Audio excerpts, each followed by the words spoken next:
What's up, guys? Tom back here for another video, another update video. Got my coffee. Cheers. French vanilla, if you're wondering. Yeah, let's get into it. Not really much to say this time. Hope everyone's doing well out there. Mostly jazz. I think all jazz, actually, this time around as usual. Yeah. Not too much going on with me. Everything's well. I went to a record show today. I picked up one thing, which I'm going to show you. Really happy to finally have it. Been after it for a while. Anything else I want to say? No, I guess not. Let's get into it. Really nice out today, actually. I think it's almost 60 degrees. So definitely can't be mad at that. So you guys know I'm collecting ESP. And to add to that ESP collection, especially from Sun Ra, this is Nothing Is from Sun Ra, originally recorded in 66. It says recorded May 66 during tour of New York State colleges, so I guess it's like a, recording of different colleges, the tracks on here. And you do have the usual players on here, Alan Marshall, John Gilmore, Pat Patrick, so on and so forth. But one of the more well-known Sun Ra records, so you show a label. There's a few different pressings of this. From what I can tell, this is one of the earlier pressings, not a first pressing, but maybe an earlier pressing. I don't know. I'm just happy to have it. Finally. Pretty nice clean copy too overall, except the cover's a little bit beat, but the record itself is pretty clean, pretty nice. So got a decent deal on it as well. So only thing I picked up to show. Didn't have a lot of cash to spend, so yeah, Sun Ra, Nothing Is. Finally happy to add this to the collection for sure. I highly recommend it. Great Sun Ra record for sure. Definitely one I would suggest checking out if you're just only mildly into Sun Ra, not really into them. Maybe interested. I would definitely maybe recommend giving that one a listen.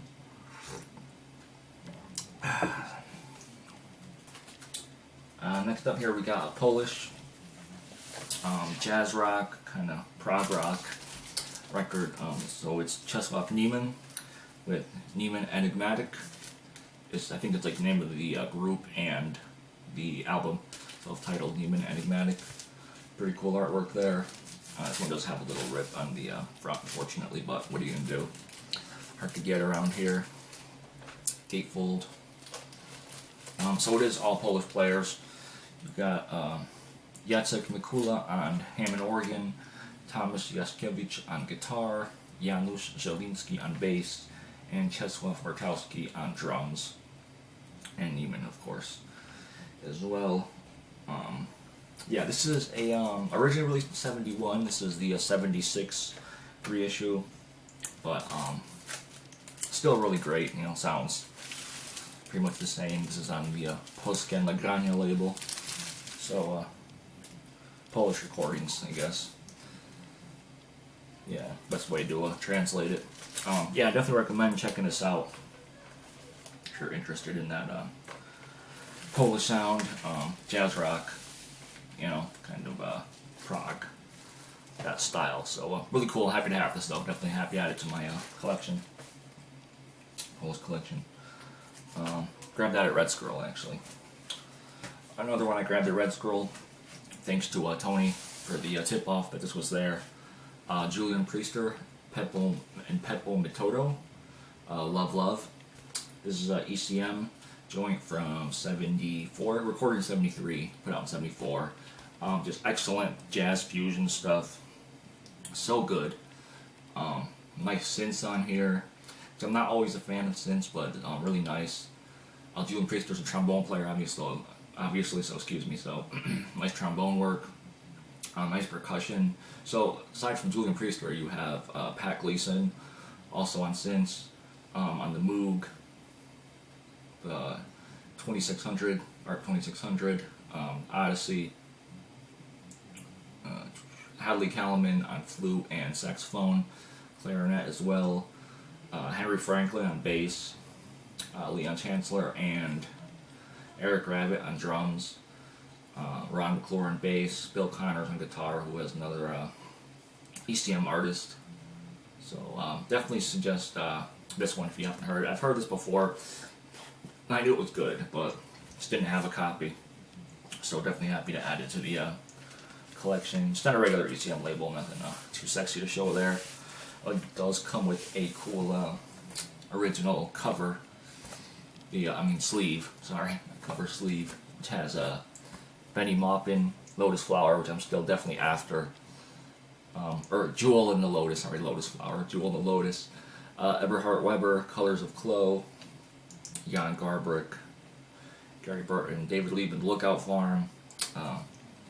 Dave Holland's Conference of the Birds, another excellent album. Stanley Cowell, A Losing Trio, which might be my favorite record on ECM, and I don't have it yet, so definitely one I'm after.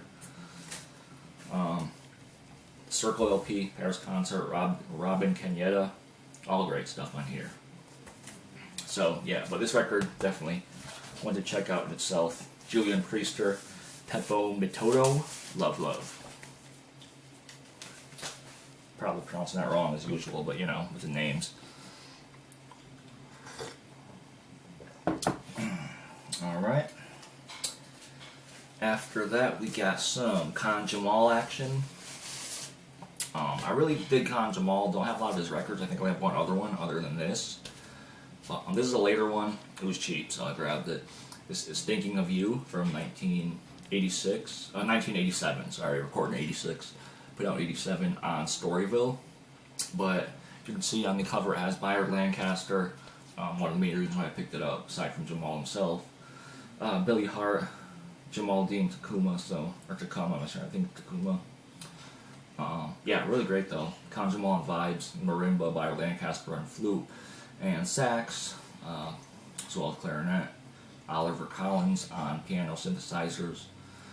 Jamal Dean on bass, Billy Hart on drums, Omar Hill on congas and assorted percussion, and Tim Monster on the synths. So, really cool.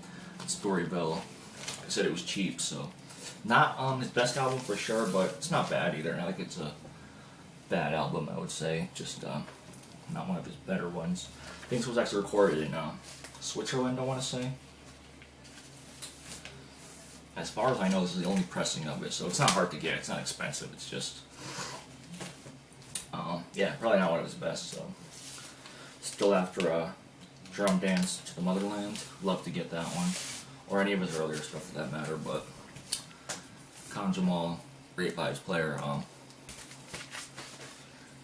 Really cool.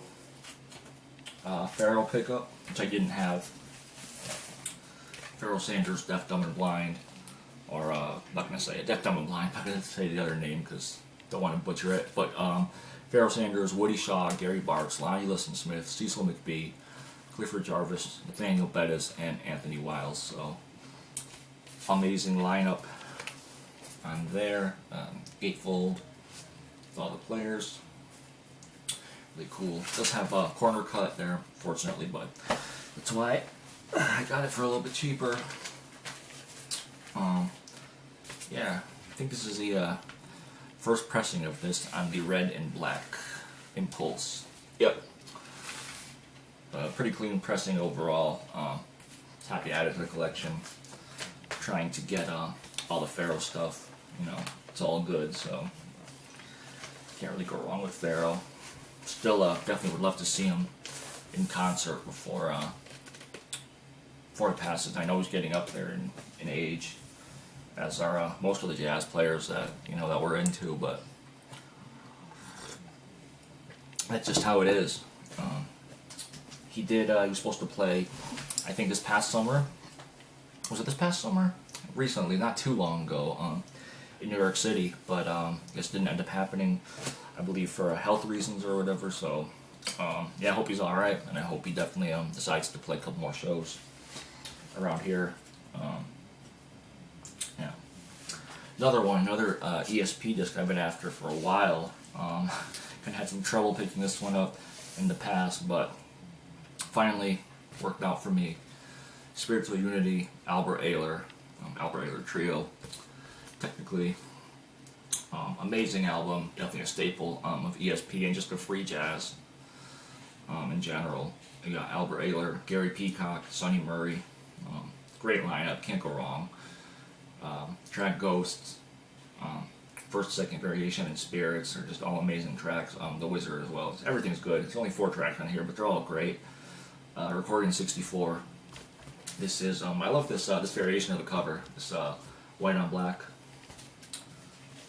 There's a lot of different pressings of this, so you guys probably know. This is, I think, a 3rd pressing, let's say. It is on the orange label. And it's a mono as well, so it's pretty cool. Yeah, finally found this for a decent price, so I had to snatch it up. Ayler, definitely a must-have in the free jazz realm. Excellent music. Just definitely that out there kind of squeaky, squelchy kind of free jazz, but if you're not into that, you probably, you know, wouldn't be into it as much as I am, but I just love it. A few more here. I picked up this record, kind of took a chance on it. I'm not really into the more religious jazz, spiritual jazz type stuff, but this one was cheap, so I just wanted to check it out, see what it was all about. So this is the Joe Newman Quintet, Joe Newman Quintet, along with Reverend John G. Gensel, I believe. Oh, Sing to the Lord a New Song.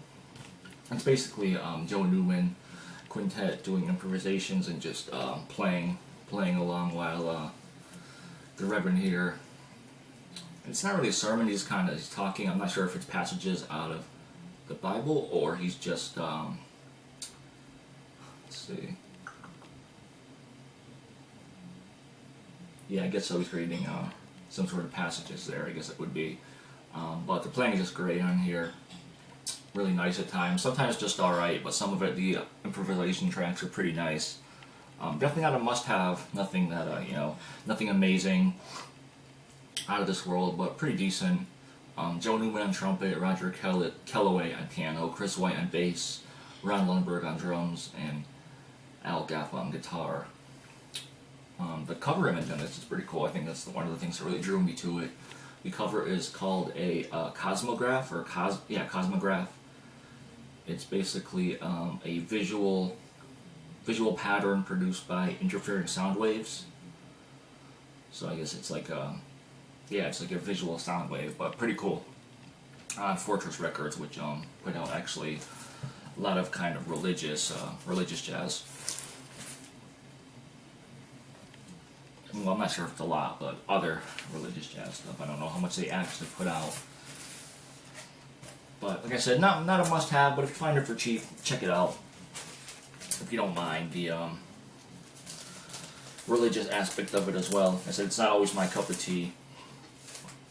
That's why I don't always get into the more soul kind of religious records. But some of them, yeah, you gotta take a chance on. Some of them are pretty good. The music's great.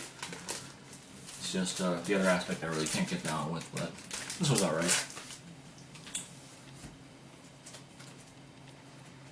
A couple McCoy Tyner records here. First up, we got Focal Point from '76 on Milestone. Not much to say about McCoy Tyner. As you know, this period, most of everything was doing around this time on Milestone was good. It's worth picking up. It's cheap, only a few bucks. On this one, you got Gary Bartz, as well as Ron Bridgewater, and Eric Gravitt again on drums.